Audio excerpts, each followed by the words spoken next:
إن الحمد لله نحمده ونصلي على رسوله الكريم أما بعد فأعوذ بالله من الشيطان الرجيم بسم الله الرحمن الرحيم وما آتاكم الرسول فخذوه وما نهاكم عنه فانتهوا واتقوا الله إن الله شديد العقاب وعن ابن عمر رضي الله عنهما عن النبي صلى الله عليه وسلم قال من اقتنى كلبا ليس بكلب ماشية أو ضاريا للصيد كل يوم نقص كل يوم من عمله قيراتان رواه البخاری۔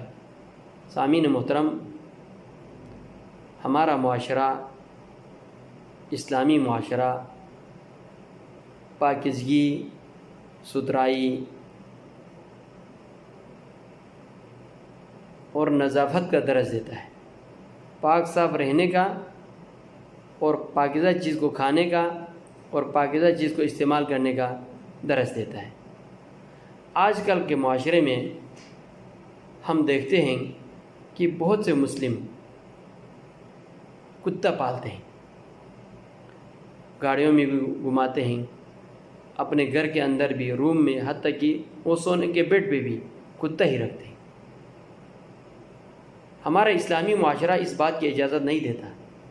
کوئی آدمی شوقیہ کتا پالے، اللہ کے پیارے نبی علیہ الصلوۃ والسلام کی حدیث میں جن جن کتوں کے پالنے کی اجازت دی ہے وہ اس حدیث میں ذکر ہے، یعنی وہ من اقتنى كلبا ليس بكلب ماشية او ضاريا للصيد نقص من عمل قيراتان نقص كل يوم من عمل قيراتان۔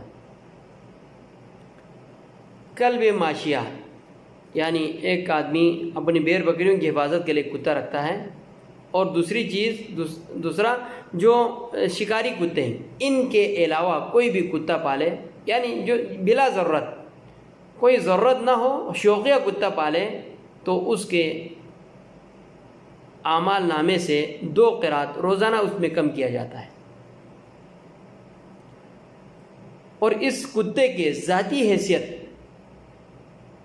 یہ ایک نجس مخلوق ہے، یہ ایک بذات خود ایک نجس مخلوق ہے، کیونکہ اللہ کے پیارے نبی علیہ الصلوۃ والسلام فرماتے ہیں اذا ولغ الكلب في اناء احدكم فليغسل 7 مرات اولاهن بالتراب۔ صحیح مسلم کی روایت ہے،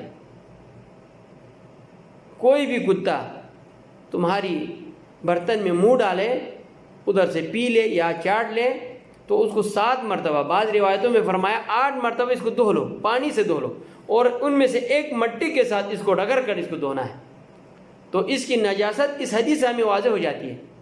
اور اس کے علاوہ ایک چیز تو اس کے نامہ اعمال سے نیکیوں کو کم کیا جاتا ہے، ایک یہ نجس جانور ہے، اور اس کے بعد ایک ہے جو بھی جس گھر میں کتا موجود ہو، کتا پال رہا ہو، تو اس گھر کے اندر فرشتے داخل نہیں ہوتا۔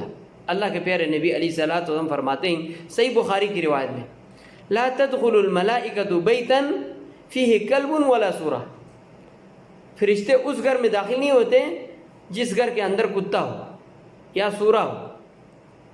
جب فرشتے نہیں ہوں گے تو شیطان ہی ہوں گے۔ تو ایک بحیثیت مسلمان، ایک اسلامی معاشرے میں رہنے والے ایک انسان کے لیے چاہیے کہ وہ بلا وجہ، بلا ضرورت اس طرح کے کتا نہ پالے، کیونکہ یہ شریعت نے اس کی انکار کیا ہے، اس کو منع کیا ہے۔ اور بعض لوگ تو اس کا ماڈل اگر کچھ نہ ملا تو کم سے کم اس کا ماڈل، کتے کا ماڈل گاڑی میں لٹکاتے ہیں، گاڑی کے پیچھے لٹکا کے رکھتے ہیں یا آگے لٹکا کے رکھتے ہیں، یعنی اس کو اتنا عزت دیا ہوا ہے اس کتے کو۔ اور بعض لوگ تو اپنے چھلوں پہ بھی جو چابی لٹکاتے ہیں اس پہ بھی کتے کی تصویر یا بت کی تصویر لٹکاتے ہیں۔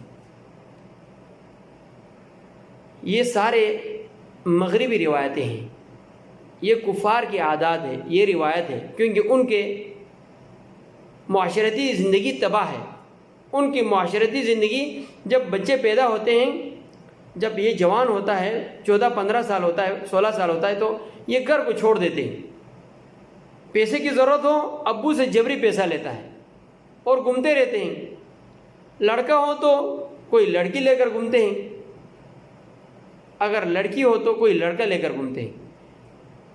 یہ اپنی نوجوانی میں وہ گھر چھوڑ دیتے ہیں, نکلتے ہیں, آزاد گھومتے رہتے ہیں.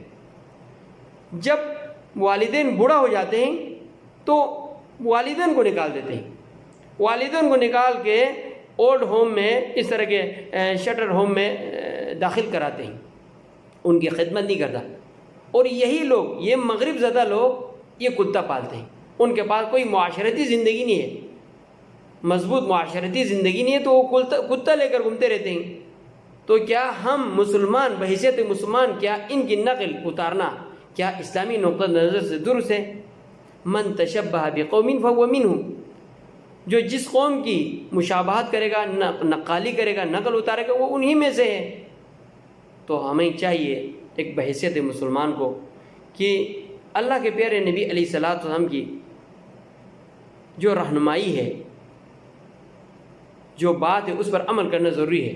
اللہ تبارک و تعالیٰ سے دعا ہے کہ اللہ تبارک و تعالیٰ ہمیں اللہ کے پیارے نبی علیہ الصلوۃ والسلام کی سنتوں پر عمل کرنے کی توفیق دے. وآخر دعوانا ان الحمد للہ رب العالمین.